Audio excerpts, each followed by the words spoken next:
السلام عليكم ورحمة الله تعالى وبركاته وعنا وناكسن داود الكسر دواد برنامج كين فيديو وناكسن وحنا نقد داونا سنة جنرال كقري جقود وحنا عندي الدين يعني جوها جورد محمد علي قد بدأ أودر كورين تكون مغردون تانا وحاكم ده جناع سجى سوق بكارها وجبيهان بحيران شر لوجها اللي يارمها قحطية وكفر من مجال جيبوتي يلي حنا نقف كل ما تديارات بربرو لقليه دلك إيران داود يالكواسي وحياة قضبضة وركنا ودار كرون هاتا نكسر دوادا قضبضة سيكوا كلتوفا فاسن ganacsiga suuqa bakaaraha ayaa maanta la xiray iyadoo ganacsatada ay ka biyadiiday dhawaan markay dawladda ku soo rogtay in cashuuraadka lagu darayo qodobkaasi waxa inoo faahfaahinay wariyaheena Nasteexa Maxamed Doore waxaa guud ahaan saaka xiran ganacsiga suuqa bakaaraha ee magaalada Muqdisho kadib go'aan shaqo joojin oo shalay ka soo baxay guddiga ganacsiga suuqa qaar ka mid ah ganacsatada ayaa xaqiijisay in guud ahaan saaka ay xiran yihiin goobaha ganacsiga ee suuqa bakaaraha ganacsatada suuqa bakaaraha ayaa diidan canshuur kordhinta ay ku sameysay dawladda federaalka Soomaaliya maadaama canshuurtaasi ay tahay mid aysan awood badan u lahayn ganacsatada in ay bixiyaan ganacsatada ayaa sheegay in ay xamili waayeen lacago dheeraad ah oo ay ku soo kordhisay dawladda Soomaaliya iyagoo ugu baaqay madaxda dawladda in ay wax ka qabtaan cabashadooda ku saabsan canshuurta dheeraadka ah ee lagu soo rogay ganacsatada ayaa saaka isugu tagay dabaqa waaheen ee ku yaalo agagaarka maalintaajir halkaasi oo lagu wado in ay saxaafadda kula hadlaan dawladda Soomaaliya ayaa ku soo rogtay agab kala duwan ee laga soo dejiyo dekedda magaalada Muqdisho canshuur badan taasi oo ay saameyn ku yeelanaysa ganacsatada Soomaaliyeed dhinaca kale ganacsatada ayaa sheegaya in alaab badan ay kaga baaba'ayso dekedda ayna taalo muddo ka badan 12 cisho waxayna sheegeen in haddii cashuurta la sheegayo ay bixiyaan ay khasaare badan la kulmayaan Nasteexa Maxamed Doore barnaamijka fiid wanaagsan Nairobi Kenya urur goboleedka igada ayaa ku qabtay shir looga hadlay arrimaha qaxootiga magaalada Djibouti waxa warkaasi noo faahfaahinaya Abakaado Maxamed Axmed gudoomiye ku-xigeenka hay'adda qaxootiga iyo barakacayaasha qaranka Soomaaliyeed Maxamed Amiin Cabdulle Cismaan ayaa faahfaahin ka bixiyay madal looga hadlayay caafimaadka iyo ka warqabida dadka qaxootiga ee ka soo jeeda dalalka ku midoobay urur goboleedka IGAD kaasi oo ka dhacay magaalada Djibouti ee caasimadda Jamhuuriyadda Djibouti shirkan ayaa diiradda lagu saarayay sidii loo caawin lahaa dadka qaxootiga ah ee dalalka IGAD gaar ahaan arrimaha caafimaadka oo ah tiirka koowaad ee nolosha inta badan qaxootiga aysan helin gudoomiye ku-xigeenka hay'adda qaxootiga iyo barakacayaasha qaranka Soomaaliyeed ayaa isaguna sheegay in shirkan si gaar ah diiradda ay ugu saarayeen gaar ahaan cudurrada qaaxada iyo HIV-ga oo uu xusay inay qorsheynayaan sidii looga hortagi lahaa Abakaado Maxamed Axmed barnaamijka fiid wanaagsan magaalada Nairobi shir looga hadlay arrimaha amniga ee dalka Soomaaliya ayaa ka furmay magaalada Kismaayo waxa warbixintaas inoo soo diray wariyaheena Ismaaciil Yusuf Fantastic maalmaha soo socda ayaa lagu wadaa in magaalada Kismaayo uu ka furmo shir looga hadlayo xaaladda ammaan ee Soomaaliya shirkan oo hadda qabanqaabadiisa ay ka socoto magaalada Kismaayo ayaa waxaa ka qayb gali doona xubno ka socda maamul goboleedyada dawladda dhexe iyo beesha caalamka wasiirka amniga dawlad goboleedka Jubbaland Cabdirashiid Xasan Nuur Janan ayaa sheegay in shirkan waxyaabo badan diiradda lagu saari doono ay ka mid yihiin wada shaqaynta ciidamada xoogga dalka Soomaaliyeed iyo kuwa amisom iyo hagaajinta xaaladda amni ee Soomaaliya salaysnaa uu soo socoto oo runtii beesha caalamka iyo dawladda dhexe dalka Soomaaliya oo federaalka ah iyo dawlad goboleedka waa lagu qaban doona halkan diyaar garowgiisa oo aydan looga wada hadli doona xaaladaha amni ee dalka Soomaaliya guud ahaan iyo sidii dalka dib u xarin loogu sameyn lahaa iyo sidii ay ciidamadu u wada shaqeyn lahaayeen kuwa amisom iyo kuwa Soomaaliyeed inta badan hadayeen ciidanka military xoogga dalka Soomaaliya iyo hadayeen ciidamada dawlad goboleedka taasoo ah qodobadii ka soo baxay shirka amniga dalka oo la wareegi lahaayeen marka inta badan shirku barnaamijyada ku saleysan asaasiisa ugu dambeyntii wasiir Cabdirashiid ayaa tilmaamay in Jubbaland ay u diyaar garowday soo dhaweynta mas'uuliyiinta ka qayb galaya shirkaas Ismaaciil Yusuf Abukar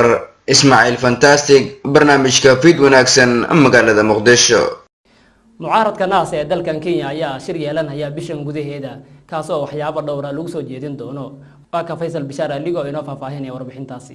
ururweynaha mucaaradka naasa ayaa qorsheynaya in ka hor dhammaadka bishan uu qabto shir diiradda lagu saari doono soo jeedinta arrimo dhowr ah. waxyaabaha guddiga mucaaradka u qaabilsan isku dubidda golaha dadweynaha uu doonayo in la meelmariyo ayaa waxaa ka mid ah in la soo celiyo xilkii ra'iisul wasaaraha. garabka mucaaradka naasa ayaa sidoo kale ka shaqeynaya sidii madaxtinimada dalka ay u noqon lahayd mid wareegto ah oo qowmid kasta mar qabanayso talada dalka. kulanka la qorsheynaya ayaa ah midkii ugu horreeyay ee mucaaradka naasa tan iyo markii Raila Odinga uu 30kii bishii hore ee Janaayo isku dhaariyay madaxweynaha shacabka. Kalonzo Musyoka oo kamid ah madaxda sarsare ee naasa ayaa sheegay inay xoog saarayaan sidii looga hortagi lahaa in mar kale ay dhacdo xatooyo dhanka natiijada doorashada ah. garabka mucaaradka ee dalka ayaa sheegaya inuu dadaal dheeraad ah ku bixin doono sidii loo heli lahaa cadaalad ku aadan doorashada, in dib u habeyn lagu sameeyo hanaanka dawladeed iyo xoojinta nidaamka dawlad wadaajinta ee dalka laga dhaqangelinayo sanad ka hor. in dib u habeyn lagu sameeyo hanaanka dawladeed iyo xoojinta nidaamka dawlad wadaajinta ee dalka laga dhaqangeliyay sanad ka hor. Faisal Bishaar, Faisal Aligo, barnaamijka Fiid Wanaagsan, Nairobi.